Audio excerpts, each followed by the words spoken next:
না না বন্ধু, এমনভাবে দেখো না, কারণ এরকম নমুনা কিন্তু আমি শীতকালে একটু আধটু সেজেই থাকি। তো চলো আজকে তোমাদের সঙ্গে সব থেকে ছোট একটা মিনি ব্লগ নিয়ে হাজির হই। সকালবেলা উঠেই কিন্তু বন্ধুরা আমি করে দিচ্ছিলাম রুটি। এখানে রুটির সঙ্গে করে নিয়েছিলাম কিন্তু সয়াবিনের তরকারি।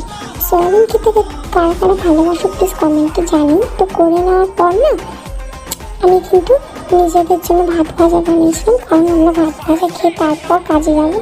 তো আমি খেয়ে নিচ্ছিলাম এখানে, কারণ আমার খুব লেট হয়ে গিয়েছিল। তাও এখানে খেতে খেতে ভিডিও করছিলাম, ভাবলাম যখন শুরু করলাম তখন শেষে তো করতে হবে ভিডিওটা। তো বেরিয়ে গিয়েছিলাম এখান থেকে, প্রায় কিন্তু আমাকে 15 মিনিট হেঁটে যেতে হয়। তো দেন তারপর অফিসে ভিডিও অ্যালাউ ছিল না, আমি একদম কিন্তু টিফিন টাইমে তোমাদের সঙ্গে ভিডিও শেয়ার করলাম। আমি খেয়ে নিচ্ছিলাম। তো বন্ধুরা খেয়ে দিয়ে উঠে কিন্তু আমি চলে গিয়েছিলাম ব্যালকানিতে একটু দাঁড়াতে, কারণ আমার ভীষণ ভালো লাগে এই জায়গাটা। তার মাঝখানেও কিন্তু গিয়েছিলাম একটু নিচে, তাই সেগুলো তোমাদের সঙ্গে শেয়ার করতে পারলাম না। আমি রিয়েলি ভেরি সরি।